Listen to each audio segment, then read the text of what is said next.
been tracing the theme of the way in the Bible. It's the road out of slavery, the road through the wilderness, and the road into the land of promise. This is the Exodus Way.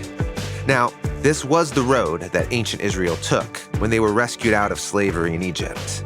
But this theme also becomes a way to think about the trajectory of all of human history, how we're all enslaved to death, and how we all need a deliverer who will lead us out of that slavery. And the gospel authors declare that Jesus is that deliverer, and he's leading us out in a new way. In fact, this theme of the Exodus Way was so important to the first followers of Jesus that they named themselves after it. Why is the Jesus movement called the Way in the book of Acts, which means hahadas, the road? Today, we're going to look at the early Christian movement and how it's connected to the Exodus Way. One important idea in the story of Exodus is how Yahweh God has power over all the false gods of Egypt. And so, this display of power was also central to the early Jesus movement. When Yahweh does the 10 signs and wonders and delivers his people out of Egypt, that exposes the gods of Egypt as bankrupt, powerless, subject to the living God. This is a major theme in the book of Acts, which is confrontations with Greek and Roman gods, exposing idols as a sham, announcing good news that God's raised up a deliverer who is the one living God. That's soaked in Exodus imagery. The story of Exodus is where the word salvation appears for the first time. This word salvation, it means rescue. And the early followers of Jesus saw that God's rescue was here, and they called everyone to join them on the way. When God's salvation goes down, it will look like this. It'll be an act of God's glory. It will confront the powers, rescue people from sin and death. It will show the true God to be the creator and all other powers as powerless. And it will involve not just Israel, but it will include all the nations. Today, Tim Mackey and I explore how the Exodus Way gets lived out by the new Exodus people in the book of Acts. Thanks for joining us. Here we go. Hey, Tim. Hi, John. Hello. Hello. We're talking through the theme of the Exodus in the Bible. The road out. Yeah, Exodus means road out. Yeah.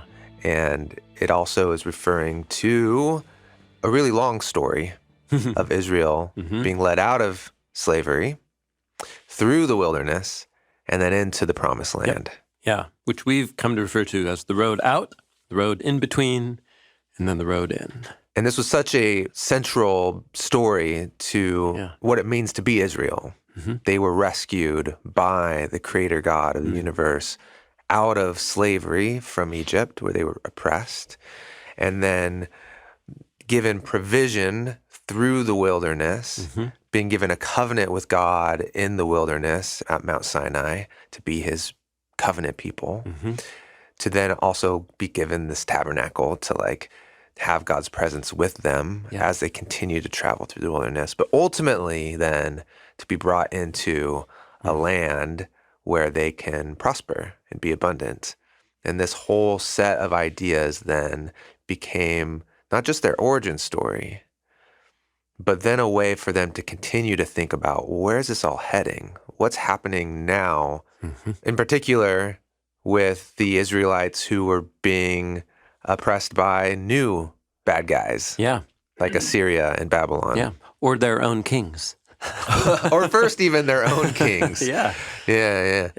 Became their own pharaohs. Yeah. It became a way to think about being in slavery, needing God's deliverance, needing some sort of leader to bring us through, like a Moses figure. All of this became just a way to think about what's happening in their world. And then Jesus, an Israelite who shows up in the first century where Israel is experiencing a new type of oppression and slavery to Rome. And to its own leaders who were, in cahoots with Rome. He is portrayed as a new Moses, and he talks about doing an exodus.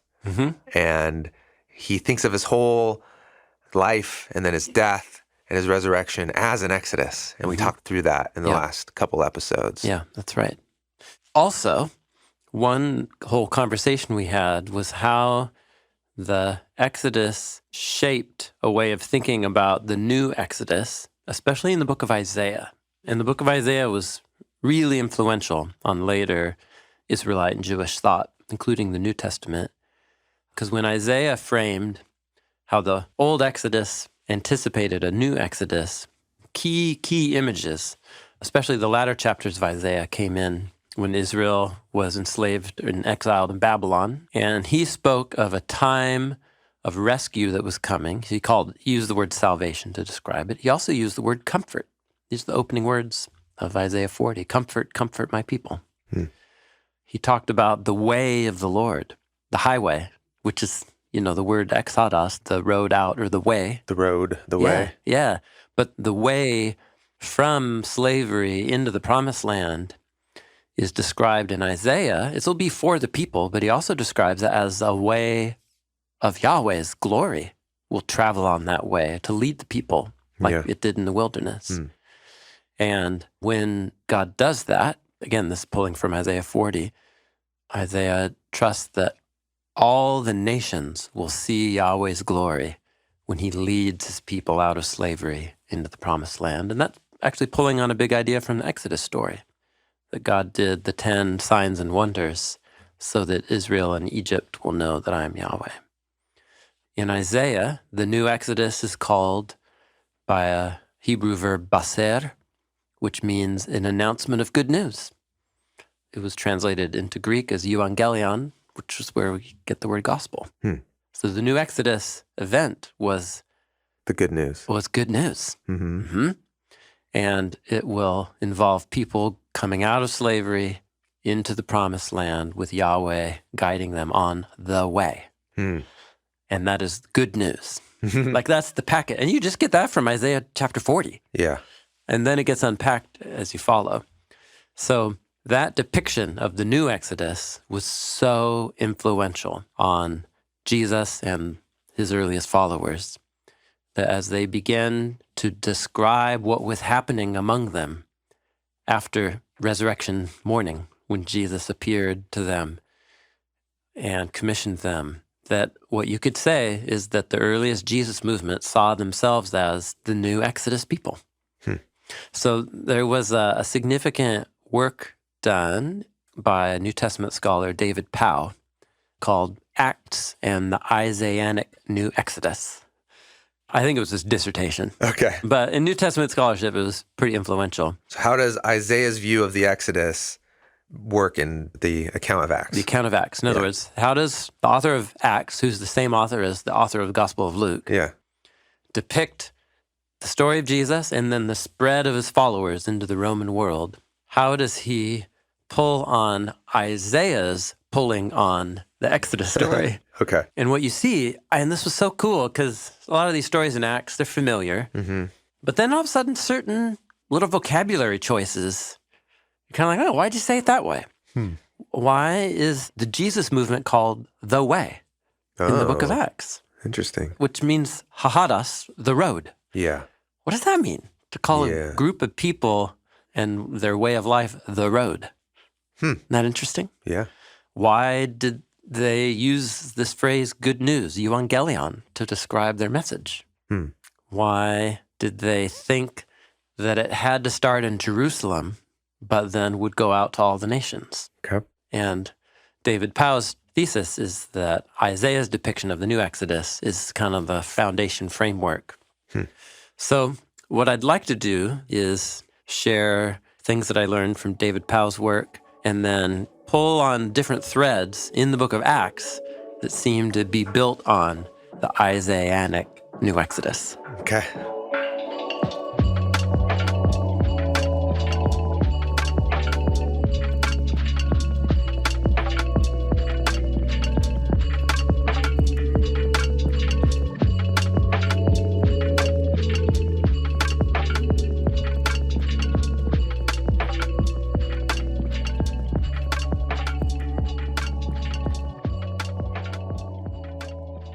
So because Luke and Acts are a 2-volume work, but it seems like planned, we would expect then that new Exodus themes would be at work in Luke and in Acts. And we've already traced that in the previous conversations. But there's a couple other moments that I want to highlight that forecast forward.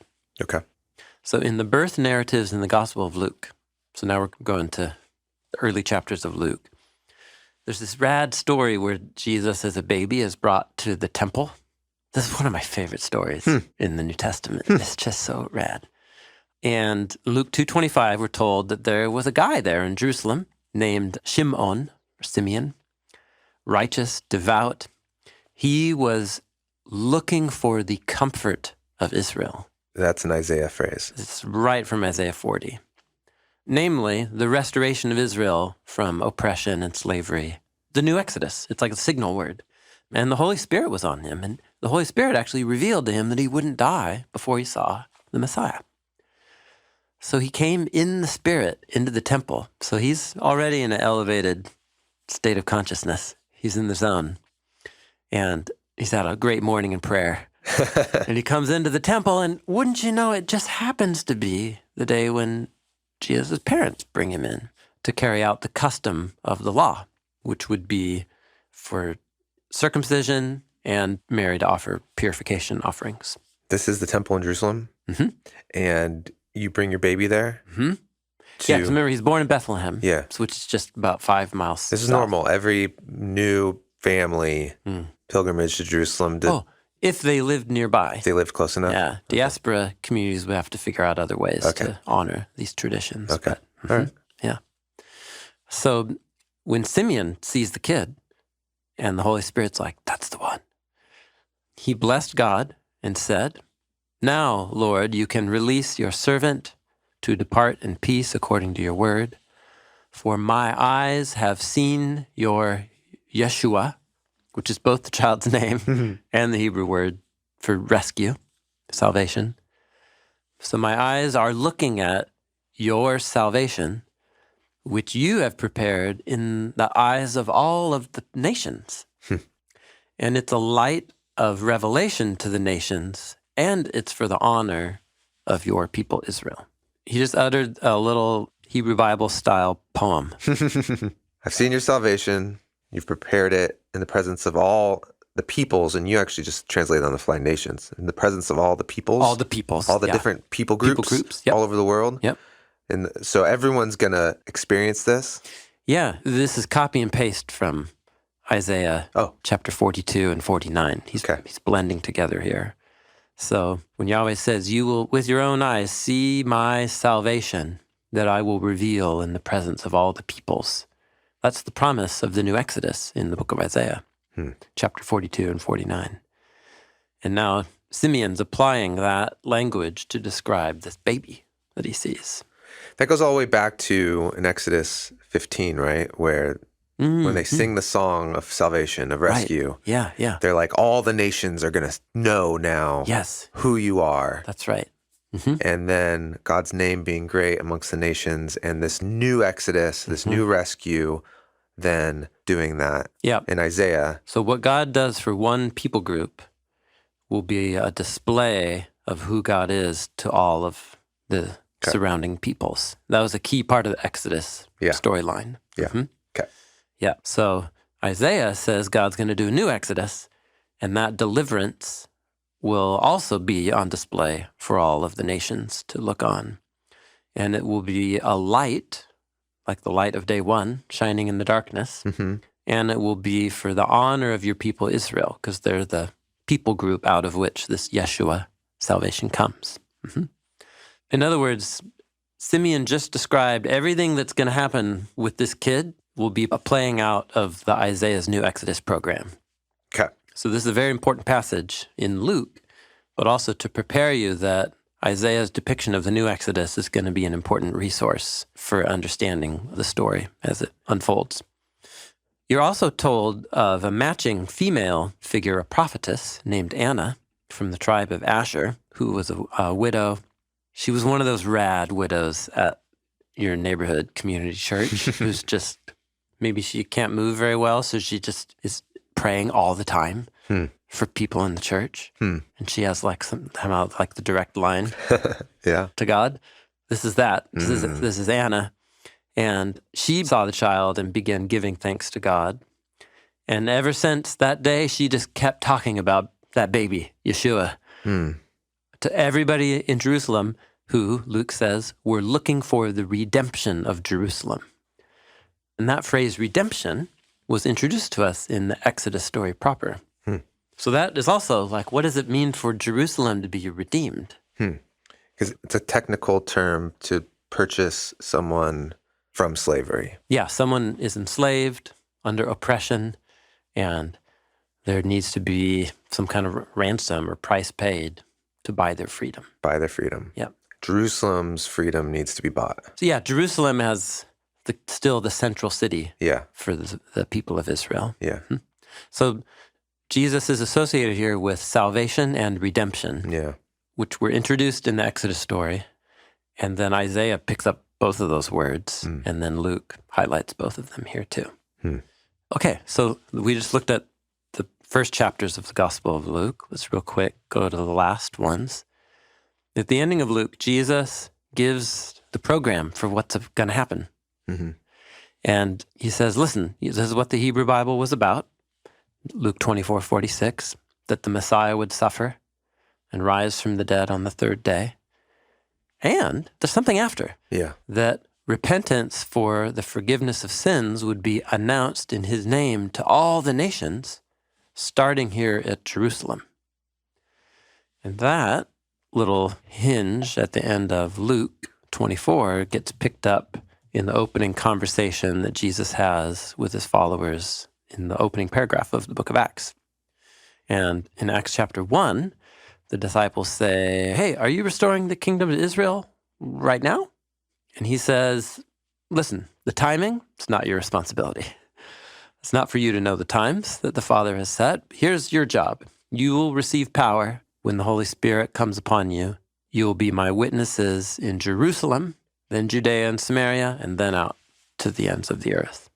So different wording, but same program.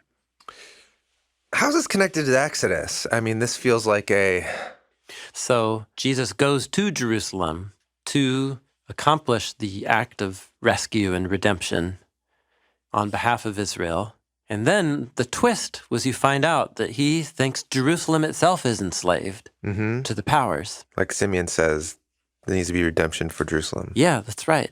And then from Jerusalem sends out the good news people that the Exodus has happened. The Exodus has happened. It has happened, yeah. And now it's about announcing that the Exodus has happened. That's right. And so Jesus says, we're going to go out into all of the nations and announce this good news. And let them know what Israel's Messiah has accomplished on their behalf. Okay. So that's the program.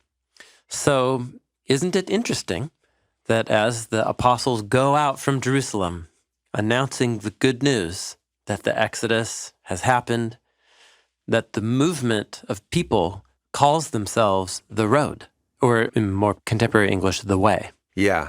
But it means the road? Yeah, it's just the word hahadas, the road. That's so funny. I never realized that. So it's a unique phrase to describe the early Jesus movement that you find in the book of Acts half a dozen times. Okay. So it first appears in Acts 9, describing the apostle Paul, here going by his Israelite name Saul. And Acts 9 begins, now Saul was breathing threats and murder against the disciples of the Lord. In fact, he went to the high priest, and he asked for letters from him to the synagogues in Damascus, so that if he found any who belonged to the way, the road, he could bring them bound to Jerusalem. So this is a word used to describe the people following Jesus, the people who believed that Jesus enacted a new exodus out of slavery, and they were part of that exodus. Yeah. And pivotal to this idea of the exodus is that it is a road. Yes. It's a road out of slavery, Right. It's a road through the wilderness, and it's a road into the land. The word exodos, that word hadas, or the odas, exodus, that is the odas Greek word. Is a reflection of the Greek word hadas, which is this word right here all throughout The Acts. way out. The way out. So to call them the way is shorthand for calling them the way out. Yeah.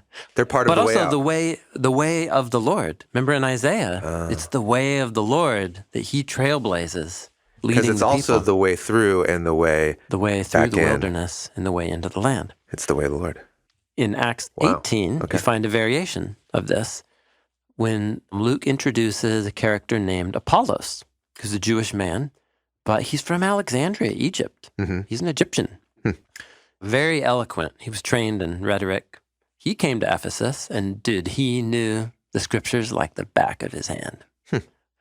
Or he says he was mighty in the scriptures, powerful in the scriptures. Okay. This guy had been instructed in the way of the Lord. Huh. What does that mean? Well, first of all, that phrase comes right from Isaiah 40. Okay.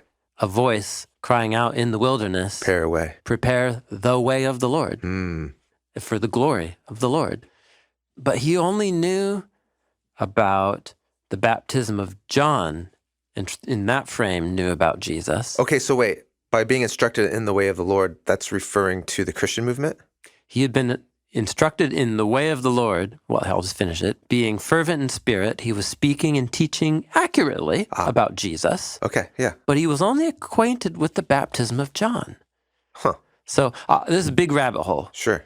But he seems to have been familiar with Jesus and Jesus' teachings, but from within the framework of the discipleship movement of John. Okay. And hadn't fully been immersed in the good news announcement of his death and resurrection. Okay. And that's what Priscilla and Aquila, who meet this guy, they take him aside and explain to him the way of God more accurately. Okay. So to be someone who's been instructed in the way of the Lord in this context means you've been taught about how Jesus is the Exodus. Yeah, he brought about the new Exodus. And so this guy from Alexandria, he's learned about it through the lens of John the Baptist and his followers who know Jesus' teachings, who knows that he was baptized into this new repentance movement. Remember, John the Baptist, like the key Hebrew Bible passages to describe him were from Isaiah. Yeah. And this guy knows Isaiah like the back of his hand, we're told. Okay. And so he knows that Jesus is the anointed one to lead them into salvation, rescue. He knows that there's a need for a new Exodus. And that John the Baptist, baptized this guy. But he doesn't know about Jesus' death and resurrection. But there's some things that he's missing. And what those missing things are have been the cause for endless wondering. But what we're told is Priscilla and Aquila, who work with Paul, and the other apostles, that they know. Explain the way. Yeah. And notice Priscilla's named first here, which is uncommon when couples are named in Greek and Roman literature. Often it's usually the husband named first. It was a patriarchal culture. Most likely it means she was like the real Bible nerd of the two. And so she taught him. Aquila hung out. Aquila's, making tea. I don't know. So the point is that the Jesus movement here is called the way of the Lord. It's exactly the phrase copy and paste from Isaiah 40. So this phrase, the way, is used, again, 4 or 5 more times throughout the book of Acts. And the question is it just a cool metaphor? Yeah. Or is it tied into this idea of the people on the way of the Lord? That is the exodos, the way out, and the way in between and the way in. So again, this was the work of David Powell, who pointed this out. And once you see the whole Isaiah language package and how Luke draws on it in the book of Acts, it's sort of like, oh, that's so rad. So to belong to the way means to have been redeemed out of slavery and to be on the road out and to have your eyes on the road in, the way in. And to be led by Yahweh himself. Yeah. Who is, like in the language of John, I am the way, as Jesus says in John 14. Yeah. I am the road. I am the road. Yeah. He's both the destination and he's the road on the way to the destination. In what way is he the destination? Well, just in the union, covenant union with God and God's people and creation. Is the end of the road. The end of the road. But you actually can experience that union, that he is himself the vehicle and both the means and the end. So for the early Christians to call themselves the way, or to be referred to as the way, is framing them as ones enacting an Exodus. Yeah, the Exodus people. The Exodus people. On the way out, the way in between, and the way in. Yeah. Wow. It's a new Exodus phrase. Yeah. Okay. So rad. I always thought the way just referred to like a moral code or something. Oh, The way yeah. I do this, the way I do that, the way this ought to be done. Maybe because that's kind of how it functions in English, the way of life. Yeah. But This is about a journey out of slavery into freedom. It's the road you take. Yeah. Which is similar. Mm-hmm. That's a way. Yeah, that's right. Yeah. And then the way you conduct yourself. There's an appropriate way to conduct yourself when you're on a way. Yeah, you got it. Yeah, that's right. Yeah. But this is referring to the way, not the way. Yeah. Yeah, I suppose so. Yeah. Yeah, it's good. What you're experiencing right now is the moment I had when I read David Powell's book. Because I had been familiar with that term as a way to refer to the Jesus movement. And I'd always thought of it in a more general way. I didn't mean that until it came out of my mouth. But you caught yourself as you were doing it. As I do it, yeah.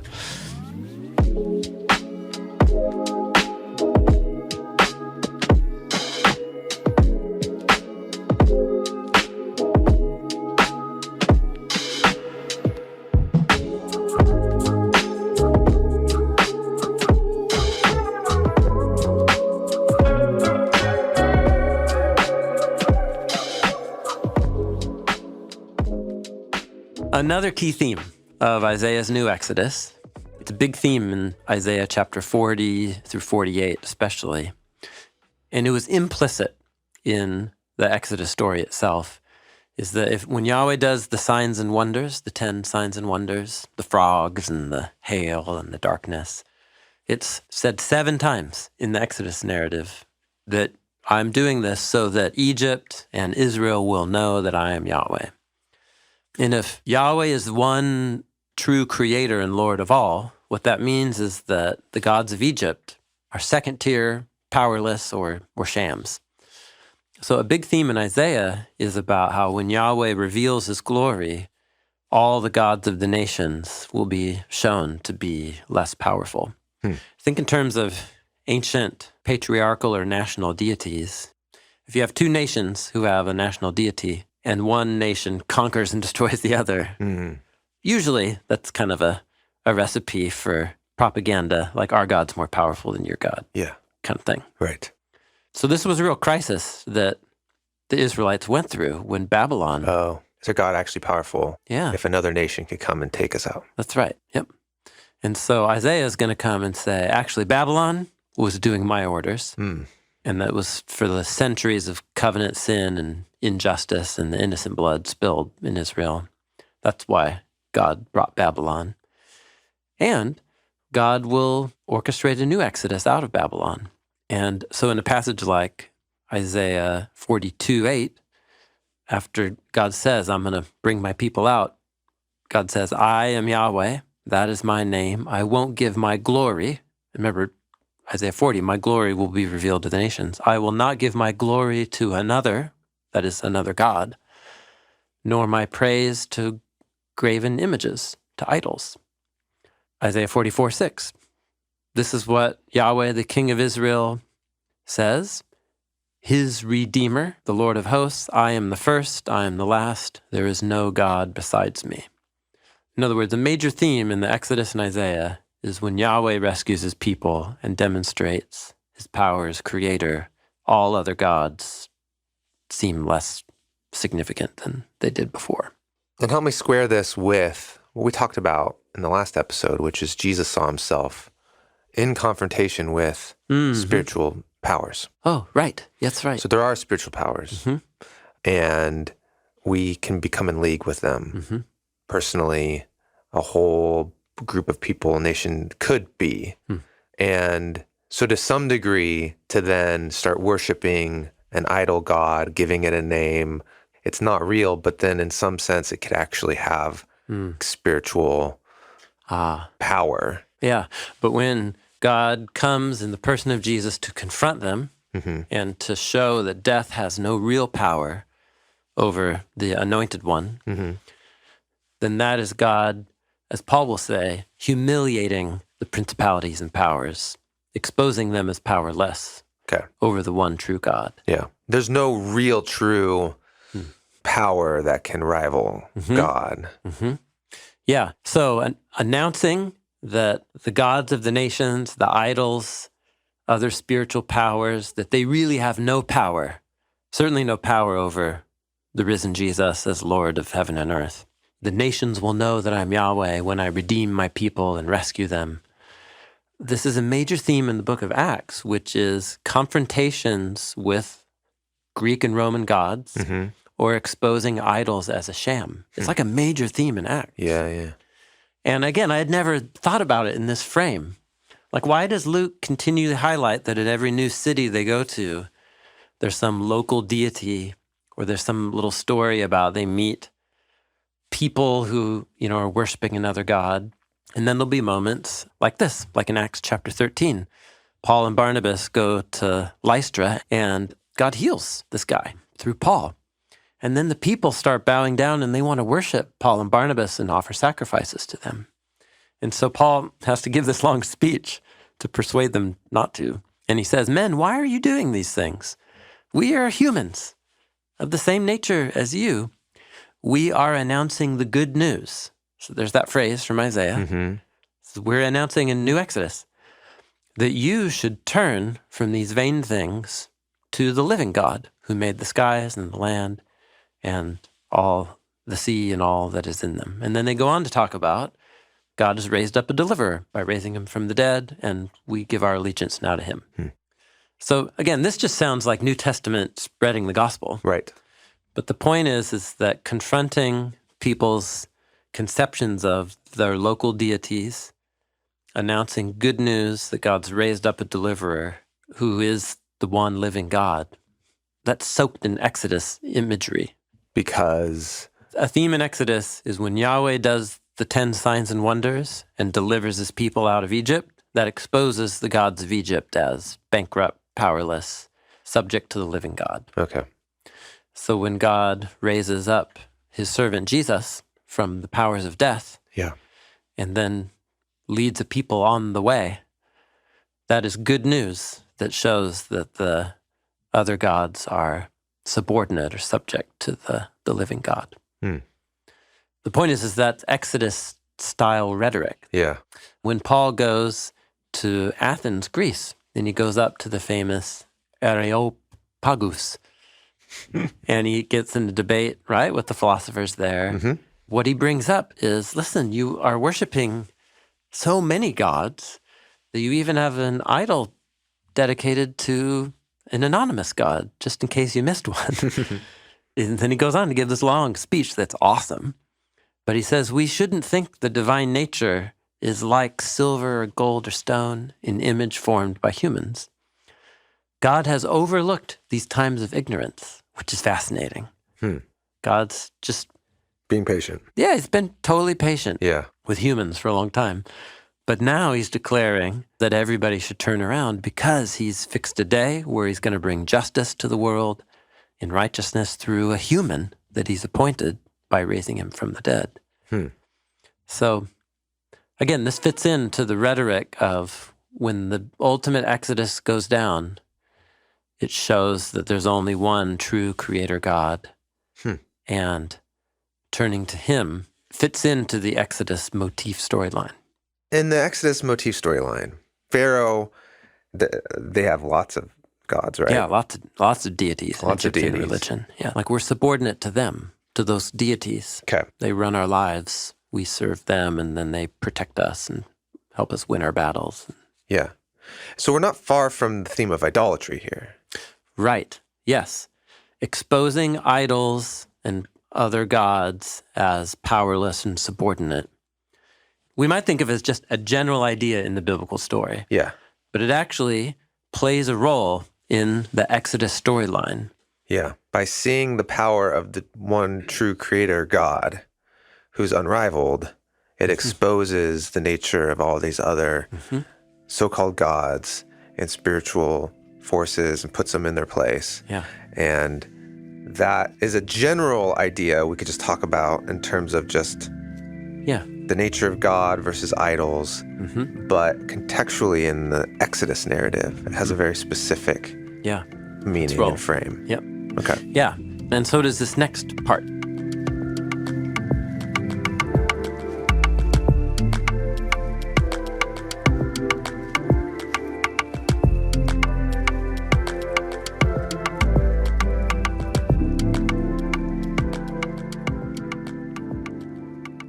So an interesting motif, it's subtle in the Exodus story, in the book of Exodus, is during the plagues, during the seventh one, which is a hail and rainstorm, Moses gives lots of lead time, and he makes an announcement throughout all of Egypt. And he says, anybody in Egypt can go into their house and be spared. It's kind of an anticipation of the role of the house as a refuge in Passover, but it's for anybody, Egyptian or Israelites. Just go into your house. And what you're told is those who feared the word of the Lord, Egyptian or Israelite, went into their house. And those who didn't, didn't bring their cows in. And then those people died or their animals died. When you get to Passover, what you're told is that the house with the blood of the lamb over it, that Israel was basically just go invite your neighbors, because maybe they don't have enough to afford a lamb on their own. And in the Passover instructions, there's all these provisions given for non-Israelites who are in the house or want to be a part of the meal. Mm-hmm. You are told in Exodus 12, on the night of Passover, this is in verse 37, when Israel left Egypt on foot, verse 37, 38, a mixed multitude also went up out of Egypt with them.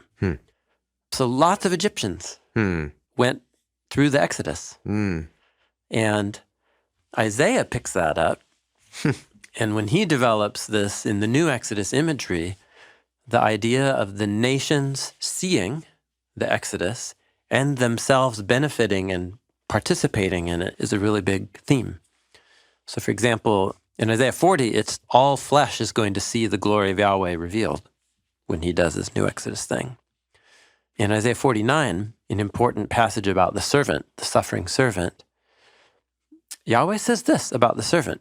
He says, it is too small a thing for you, the servant, to be my servant, to restore just the tribes of Jacob, and to bring back those of Israel that I've kept. So you are my servant, and I need you to restore a remnant within Israel. Yeah.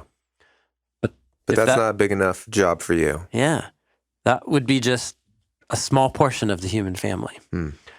I will also make you a light for the nations, the Gentiles, so that my salvation can reach the ends of the earth.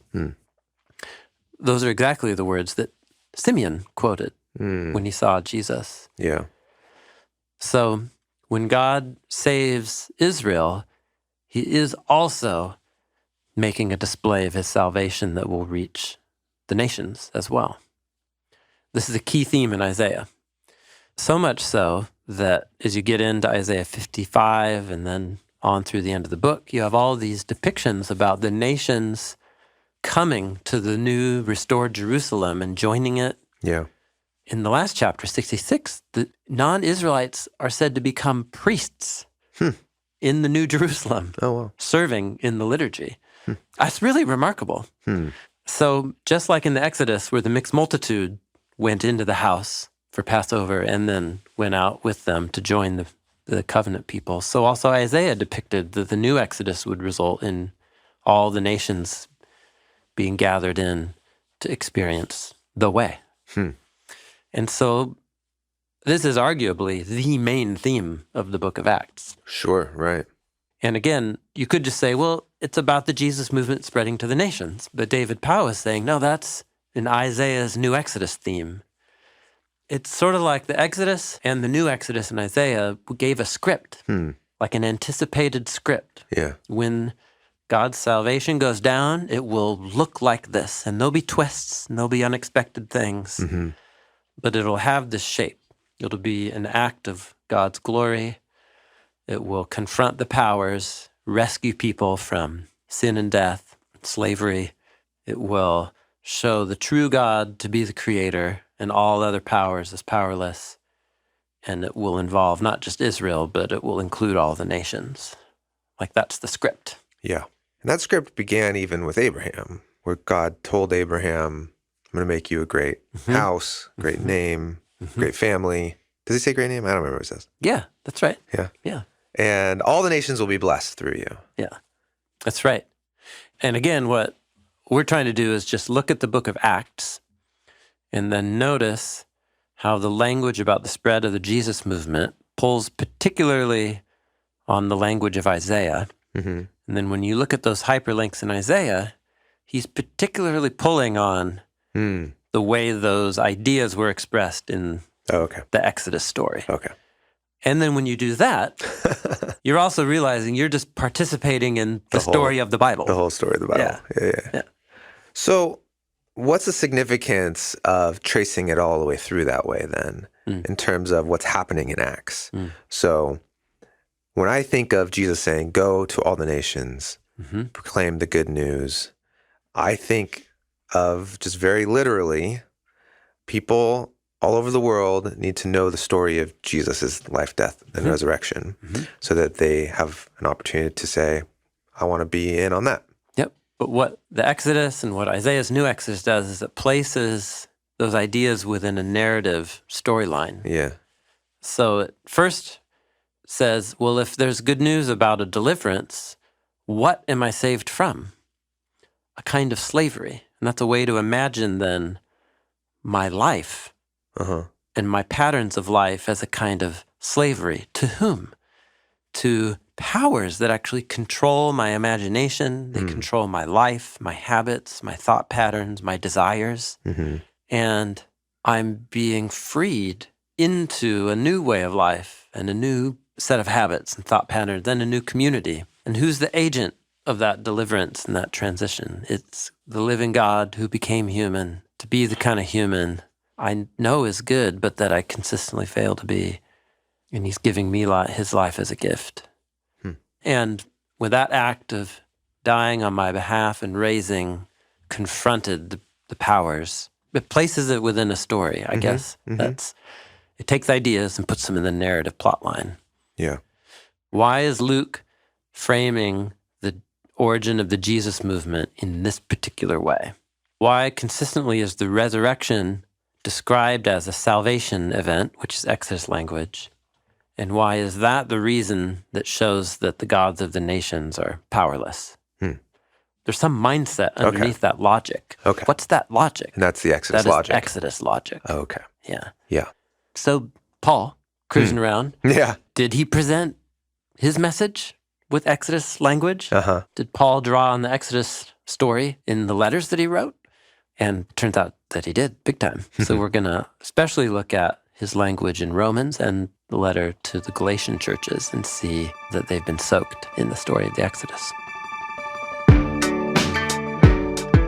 Thanks for listening to this episode of Bible Project Podcast. Next week, we'll look at the role Exodus plays in the letters of Paul to all of the congregations made up of Jewish and Gentile believers.